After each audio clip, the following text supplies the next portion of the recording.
In the arid landscapes of what would become Iraq, a profound mystery lay buried for millennia.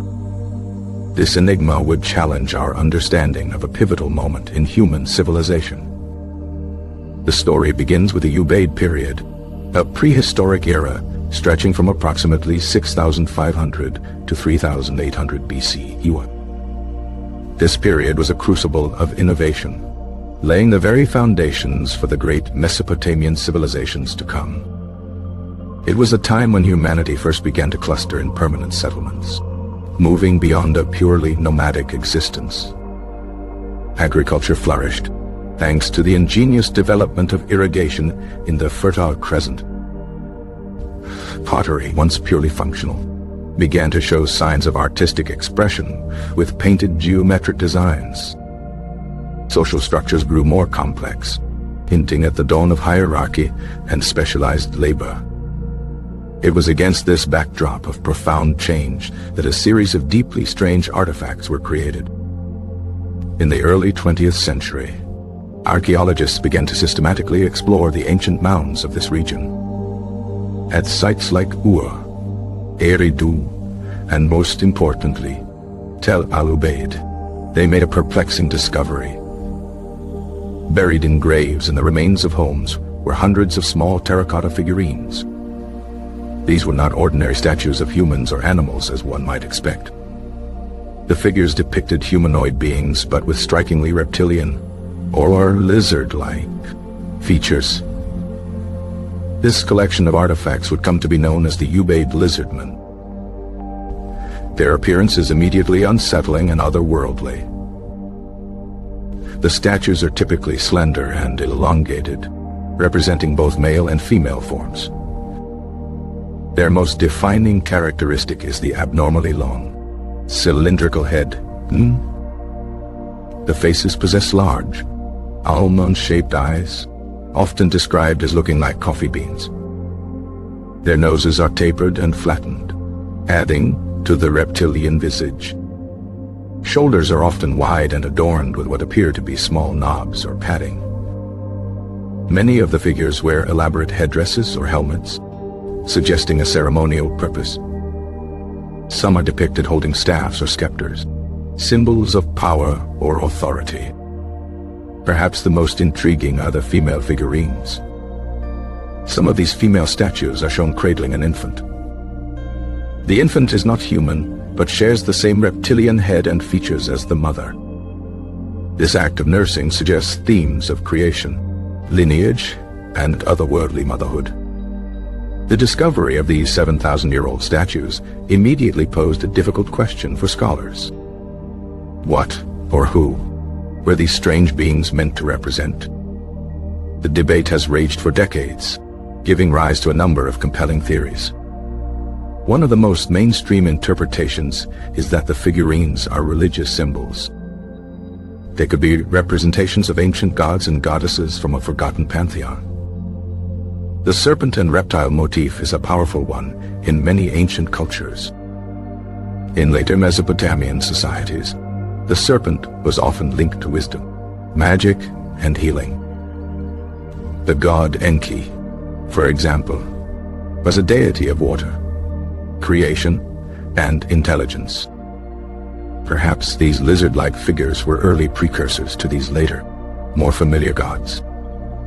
The nursing female figures strongly support a connection to fertility and life-giving forces. They may have been goddesses worshipped to ensure successful childbirth and healthy children. This religious theory places the lizardmen firmly within the realm of human belief and symbolism. Another prominent theory suggests the figurines depict shamans or priests. These individuals may have worn reptilian masks and costumes during sacred rituals. Shamanism often involves the idea of transforming into a spirit animal to commune with other worlds. The lizard, a creature that hibernates and sheds its skin, could symbolize rebirth and transformation. Under this interpretation, the statues are not gods, but representations of the holy people who contacted them. The headdresses and scepters would then be the regalia of their priestly office.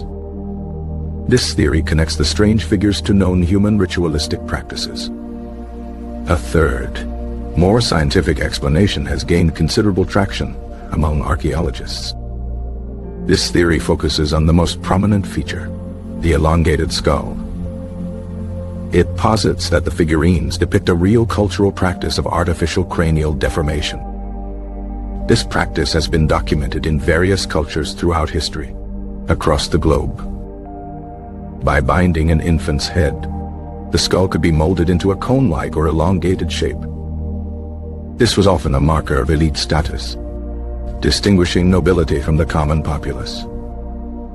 Archaeological evidence from the region has unearthed skulls that confirm this practice existed during the Ubaid period. Therefore, the figurines might not be lizards at all, but stylized humans from the ruling class. The other reptilian features could be artistic exaggerations or symbolic additions. This theory provides a data-driven explanation grounded in physical evidence. However, it doesn't fully account for why a reptile-like appearance was chosen.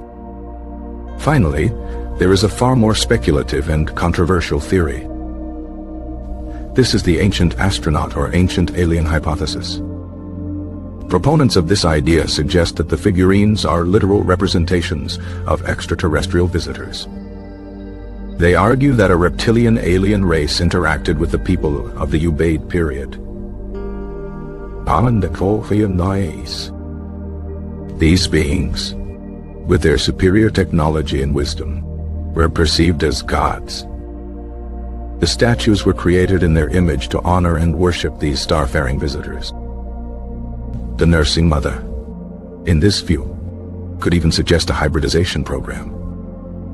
This theory is fueled by the genuinely strange appearance of the artifacts. However, it is crucial to note that this hypothesis is not supported by mainstream academia. There is no direct physical evidence, such as non-terrestrial materials or technology, to support it. It remains a tantalizing piece of fringe speculation, popular in modern mythology. So, where does that leave us with this 7,000-year-old mystery? The truth is, we may never know for certain what these statues meant to their creators. Each theory offers a unique lens through which to view these enigmatic objects. They could be gods, embodying the forces of nature and life. They could be masked shamans, conduits to the world of the spirits. They could be stylized portraits of a ruling class that practiced head elongation. The figurines were discovered in various contexts, from graves to domestic spaces. This suggests they may have served multiple functions over time. Perhaps they were personal talismans, used for protection or to bring good fortune. The end of the Ubaid period saw a shift in culture and artistic styles. As the first cities began to rise, these reptilian figures disappeared from the archaeological record. Their meaning and the beliefs they represented were lost to the mists of time. What remains is the powerful impression they leave on the modern imagination. They are a testament to a time when the world was understood differently. A time when the lines between human, animal, and the divine were fluid and intertwined. The Ubaid Lizardmen are more than just curious artifacts. They are a profound cultural fingerprint. They represent the complex, symbolic inner world of our distant ancestors. They remind us that the past is not always as it seems. It is a place of deep mystery, strange beauty, and unanswered questions. The reptilian figures force us to confront the limits of our archaeological knowledge. They are a silent challenge from a 7,000-year-old culture. The artists who crafted them are long gone, their language and stories forgotten. Only their enigmatic creations remain to speak for them. These figures continue to fuel speculation and inspire wonder.